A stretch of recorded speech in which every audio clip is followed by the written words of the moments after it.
Very interesting project. Well, why don't you tell us a little bit? You invited people to come and show their secret selves. Well, it's based on a story that comes from ancient Greece, from Aristophanes, a very well-known, highly respected playwright and philosopher in ancient Greece. A bunch of guys sitting around what they used to call like a seminar or whatever. A lot of guys drinking wine, and they were talking about the human condition and about human angst. There's this kind of pervasive anxiety that people live with. And he said, he came up with this crazy idea. He said humans at one time were double people. They had two heads, 4 arms and 4 legs, back to back, attached. And in all the combinations, male, male, male, female, and female, female. And they became very powerful and arrogant. I don't know how they could be powerful attached back to back like that, but that's what he said. And the gods became upset with them and decided to stop this behavior, and they sent Zeus to solve the problem. So Zeus, big god guy, comes down with a big sword and slices everybody down their backs and separates them. And according to Aristophanes, ever since then, humans have been looking for the other part of themselves, the lost part of themselves, to reintegrate, to make themselves feel whole again. I thought, what an interesting idea, because we do talk about our better half, our soulmate, whatever. We talk about these kind of relationships that we hope are going to be meaningful in our lives. So in Massachusetts, where I have a gallery that shows my photography work, we invited a lot of people to come to be photographed as their secret self. If you have a hidden self or a fantasy self or a secret self, come and I'll do your portrait. We photographed 95 people, and 25 of those portraits are in this show that will be shown at Mass MoCA, and a 40-minute video of my conversations with them, which is a lot of fun. Yeah, and it was done in a very condensed period of time. I mean, yeah. This was within a couple of days. Yeah, which is a lot. I saw people about like every 20 minutes. And some of these people were very interesting people. Yeah, very, yeah. Interesting is a good word. Yeah. The guy with the Superman cape. Yeah, I remember that story. He's great. He's great. I think he's just slightly under 30. He came wearing a cape and a pair of tights, pair of shorts, and on the back of the cape was a big S. So I said, where did you get this? He said, when I was born, my grandmother made it for me. His grandmother made him a Superman cape when he was born. And I said, have you had it with you ever since then? He said, he was in the Navy for 6 years. You had the cape with you? He said, yeah, and the teddy bear. What teddy bear?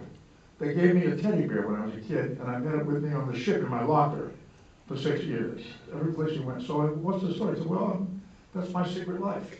So he's posing as Superman with the arms out flying. It's a great story that you don't know things about people until you ask them, and they come up with this great stuff.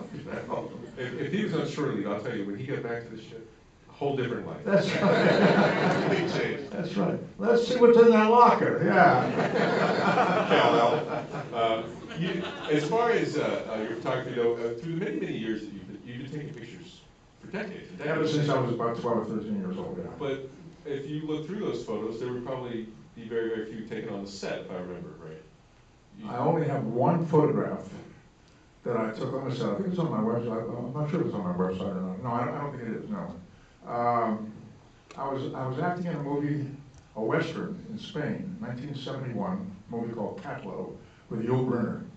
And at that time, I had just finished studying photography at UCLA for a while. And I was carrying cameras with me wherever I went. I had my cameras there. And one day when I was not in the scene, I went out to visit the set and I brought a camera with me. And the actors kind of hang around while the setup was being prepared. And I pulled up my camera, I put it to my eye, and I shot a frame. And the moment I did it, I thought, I'm not going to do any more of that ever again.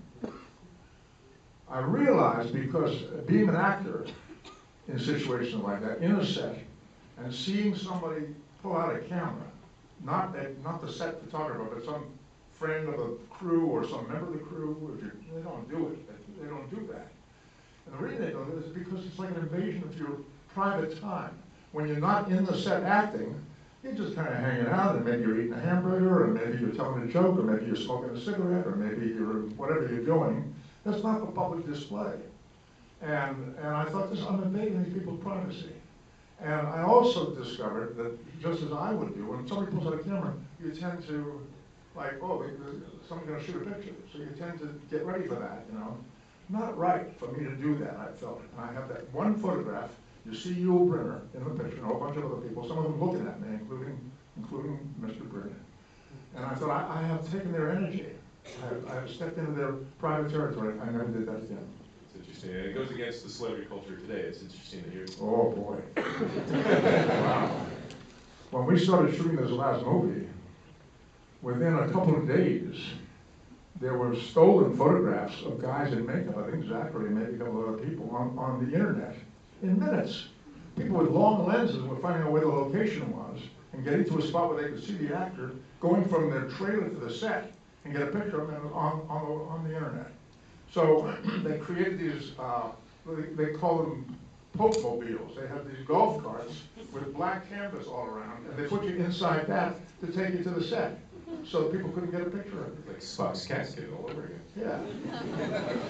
That's right. You know,